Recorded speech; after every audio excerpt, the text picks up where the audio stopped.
안녕하십니까. 5월의 마지막 날에 함께하는 OBS 뉴스 오늘 잘 오셨습니다. 첫 코너 전원책의 훈수 바로 출발해 보도록 하겠습니다.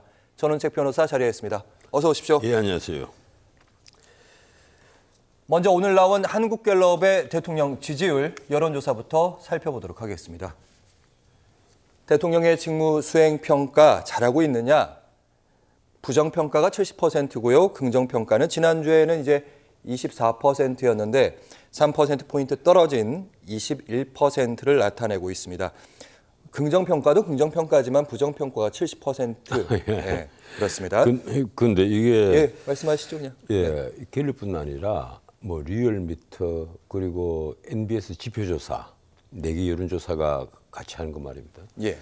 이 모두 다 바닥이에요. 모두 다 바닥인데 그 바닥이 지금 한 달 반째 계속이 되고 있는 겁니다. 그래서 총선 이후에 계속해서 바닥을 치고 있는데 이 바닥에서 헤어나오지를 못하고 있는 것인데 예. 문제는 이번 주 여론조사에서 더 떨어졌어요. MBS도 더 떨어졌고 그리고 지금 갤럽도 지금 더 떨어졌고 MBS는 1%포인트 예. 올라가서 올라갔는데 부정평가가 맞습니다. 부정평가도 약간 부정평가. 내려왔습니다. 예, 부정평가도. MBS는 그대로 지금 바닥이고 뭐 어떻든 이렇게 이제 계속해서 바닥을 기고 있으면서 헤어나오지 못한다는 것은 원인이 무엇인가 알아야 되는데 원인. 그 원인을 솔직히 말해서 대통령실도 알고 있고 그리고 집권 여당도 알고 있습니다. 알고 있는데 해법을 못 찾는 거예요. 이제 원인은 원래 총선에서 왜 대표를 했느냐. 총선에서 대표한 것은 대통령실의 오만과 불통 그리고 무엇보다도 무능해 보인다. 이제 무능해 보인다는 것은 예컨대 전 정권 적폐청 이제 보수 입장에서 보면 전 정권 적폐청산을 왜 못하느냐. 그리고 경제는 왜 여전히 이렇게 어려우냐. 뭐 이런 문제란 말이에요. 예. 그런데 이번에 지금 부정평가가 오늘 갤럽에서 이 3%포인트가 올랐지 않습니까? 이 긍정평가는 3%포인트가 내려오고. 예. 그래서 70%를 기록을 했는데 예. 거의 모든 여론조사가 긍정평가보다 부정평가가 2배 이상입니다. 거의 뭐 2배 반 수준이에요. 예. 자, 그러면 이걸 어떻게 해야 되느냐? 진짜 원인이 뭐냐? 이 갤럽에서도 그대로 보여줍니다. 지금까지 부정평가 원인을 보면 예외 없이 1위가 민생경제입니다. 물가, 민생경제. 그럼 적게는 15%, 뭐 이번 경우가 지금 아마 15%일 거예요. 그런데 많은 경우에는 26%까지 차지한단 말이에요. 예. 제가 확인을 해보니까 아까 확인을 해보니까 26%까지 차지를 했는데 그런데 이 물가가 올랐다 이러면 이 고금리, 고환율, 이제 고물가 이 3고 현상에서 물가가 올랐다 이러면 사람들이 이걸 잘 이해를 못합니다. 이 물가가 어떻게 올랐느냐? 지난 3년 동안 생활 물가 지수가 13.9%, 14%가 오른 거예요. 그리고 일반 우리가 통계청 물가 지수가 12%가 올랐습니다. 엄청나게 오른 겁니다, 이 물가가. 꼭 수치로 말씀하지 않으셔도 장바구니 물가가 많이 올랐습니다. 예. 그래서 과일 같은 경우에는 뭐 신문에 나지 않습니까? 40% 올랐다. 이런. 그리고 가령 전기요금 이런 공공요금이 거의 한 30% 후반대에 다 올랐다. 이러니까 서민들이 문제는 서민들이에요. 뭐 돈 많이 있고 돈 많이 버는 사람들은 상관이 없겠죠. 서민들은 이런 물가가 올라가는 것이 피부에 와 닿는단 말이에요. 저도 이제 마트에 그 일주일에 한두 번을 가는데 마트에 가보면 이게 물가가 오른 것이 평소에는 신경을 잘 안 씁니다. 한꺼번에 다 주워 담아서 한꺼번에 계산을 해버리니까 신경을 잘 못 쓰는데 이럴 때 야 신문에 물가가 올랐다 해서 살펴보면 실제 물가가 오르고 있는 것이 보입니다. 문제는 예컨대 옛날에는 파 같으면 한 뭐 10개, 12개를 묶어서 한 단으로 해서 팔았는데 대파 말씀하시는 거예요? 예. 그 대파가 이제는 4개, 5개를 묶어가지고 가격은 그대로란 말이에요. 그리고 물가가 2배로 오른 거예요, 사실은. 이런 식으로 물가가 막 올라가거든요. 그런데 그런 것을 가정주부들은 아주 민감하게 받아들입니다. 그리고 일반 서민들은 바깥에서 외식을 해야 되지 않습니까? 외식값이 엄청나게 올라갔어요. 뭐 짜장면 한 그릇에 옛날에 그 2000년 고 무렵에 짜장면 한 그릇에 3,000원을 했습니다. 지금 짜장면 한 그릇에 6,000원 하다가 7,000원 하다가 지금 8,000원, 9,000원 한단 말이에요.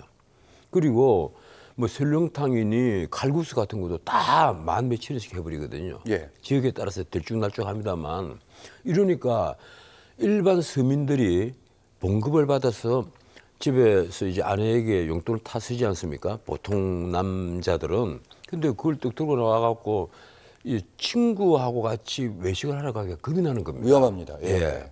칼국수 한 그릇을 먹어도 내 지갑에 얼마가 있지 그 생각을 한단 말이에요. 예. 물론 이제 카드로가 결제를 합니다만은 이러니까 서민들이 고통이 이제 아주 늘어나는 건데 이걸 대통령실에서도 알고 있을 겁니다. 모를 리가 있겠어요. 저 같은 사람이 계속해서 뭐 얘기를 하고 막 그리고 일반 신문도 계속 떠드는데 모를 리가 없잖아요. 안단 말이에요. 아는데 그러면 대책을 내놓아야 되는데 이 대책이 만만치 않은 거예요. 우선 서민들의 피부에 와 닿는 소득을 늘려주는 일이 없단 말이에요. 일자리가 늘어야 되고 특히 2030 일자리가 늘어야 되지 않습니까? 예. 그 2030 일자리가 늘려면 기업체 그것도 우리나라에서 이제 베스트 10 정도 들어가는 대기업들이 일자리를 막 늘려줘야 좋은 일자리가 많이 늘어나야 젊은이들이 막 박수를 치고 할 텐데 물론 젊은이 숫자는 아주 줄어들고 줄어들어서 있지만. 이제 경쟁률은 낮아졌어요. 예. 그런데 일자리가 오히려 줄고 있단 말이에요. 이게 수출이 잘 되고 이렇게 내수가 살아나야 되는 핵심은 그런 거 왜 그런 거 아니겠습니까? 하면 예. 노동 경직성이 워낙 강하다 보니까 기업체들이 그리고 생산성이 낮다 보니까 우리나라의 생산 라인을 만드는 것을 겁을 내요. 그러니까 현대자동차 같으면 가급적이면 이 미국 현지 엘리베마 같은 데서 오히려 생산을 하면 뭐 배에 싣고 가지 않아도 되고 그리고 여기는 평균 임금이 평균 연봉이 1억이 넘는데 거기는 7천만 원 정도란 말이에요. 그리고 생산성도 그게 훨씬 높아요. 깨놓고 말해서. 그렇다면 첫 번째 말씀하시는 건 노동개혁. 예. 그래서 노동 계획을 해서 이 노동 경직성을 당장 그 유연성을 높여주는 경직성을 낮추고 이 경직성은 세계 최고입니다. OECD 1등이 아니에요. 전 세계에서 이른바 이 통계를 내고 있는 거의 모든 나라에서 대한민국이 최고 꼴찌예요. 한 번 고용을 하면 해고를 못하는 나라가 대한민국입니다. 이러니까 외국 그 기업들이 우리나라에 투자를 겁내는 첫 번째 이유가 바로 노동 경직성이에요. 노사 문화란 말이에요. 이러니까 지금 한번 보세요. 상위 5% 안에 드는 고임금을 주는 삼성그룹도 지금 삼성전자가 파업을 한답니다. 이러니까 깜짝 놀랄 일 아니에요. 그럼 우리가 첫 번째는 보기에는 방금 말씀하신 노동 문제가 사실 그 노동 문제는 좀 장기적인 문제지 않습니까? 개혁 문제. 장기적인 문제가 절대 아닙니다. 이걸 장기적인 문제라고 생각을 하니까 문제가 거기서 시작을 하는 거예요. 가령 에마뉘엘 마크롱 같으면 프랑스가 거의 앞에 모든 그 역대 대통령들이 이 노동 문제를 아주 방관시해 왔거든요. 이건 장기적으로 해결할 문제다. 그런데 마크롱이 원래 사회당 출신입니다. 그러면서 사실 경제 정책은 우파 정책을 다 쓰는 거예요. 그런데 마크롱이 집권하자마자 첫날 노동단체장 8명을 1시간씩 다 만났어요. 그래서 첫 해 400회가 넘는 회담을 합니다. 그리고 프랑스 어느 지역이라도 타운홀 미팅이 있다면 대통령이 직접 쫓아가요. 예. 그리고 시민들, 그 노동자들을 상대로 직접 토론을 합니다. 그리고 설득을 합니다. 자, 이러면 우리들이 기회가 없다. 그래서 1년 뒤에 다보스 포럼에서 이 마크롱 대통령이 연설을 합니다. 프랑스가 돌아왔다. 그 말은 프랑스는 다시 노동 유연성을 찾았고 다시 자유주의 경제 체제를 완성을 했다. 이러니까 우리에게 투자를 해달라. 그리고 이제 마크롱이 연금 개혁을 시작을 했는데 연금 개혁에서 연금 이제 개혁까지. 노란 조끼 사태가 벌어졌잖아요. 변호사님 예. 잠시만요. 말씀 듣다 보니까 결국 민생은 경제 아니겠습니까? 예, 그렇죠. 방금 말씀하신 예. 것처럼 노동개혁 그리고 연금개혁 이런 4대 화두라고 윤 대통령도 얘기하는데 대통령이요. 네. 이 가령 노동개혁, 임금개혁, 교육개혁 요 세 개를 딱 집어서 나 이거 반드시 임기 안에 반드시 해결하겠다.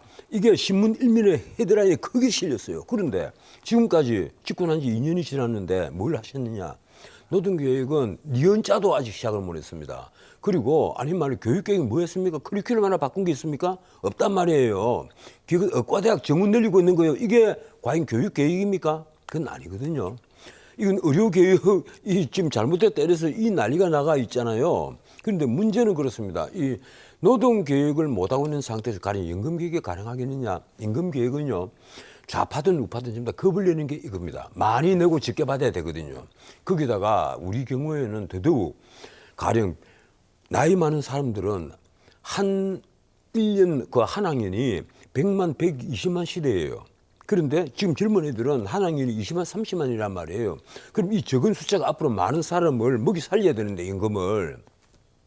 그래서 이 임금 개혁은 사실 참 누가 나서기가 힘드는 겁니다. 노동 개혁보다 2배, 3배 어려운 게 이 임금 개혁이에요. 변호사님 잠시만요. 예, 다시 한번 정리하겠습니다. 민생 그러니까 1번 화두는 노동개혁, 2번은 이제 연금 쭉쭉 4대 개혁으로 쭉 가는데 사실은요. 예. 노동 개혁이 제일 빨리 해야 되고 두 번째 필요한 게 세제 개혁입니다. 세제 개혁. 세제 개혁하지 않고는요. 기업이 투자 안 합니다. 변호사님, 요 말씀은 예. 저희가 뒤에 어차피 이제 국민의힘도 민생 1호 법안을 낸 게 있습니다. 예. 방금 말씀하신 부분이랑 괴가 같이 가는 부분도 있기 때문에 그때 다시 예. 한번 언급할 기회를 드리겠습니다.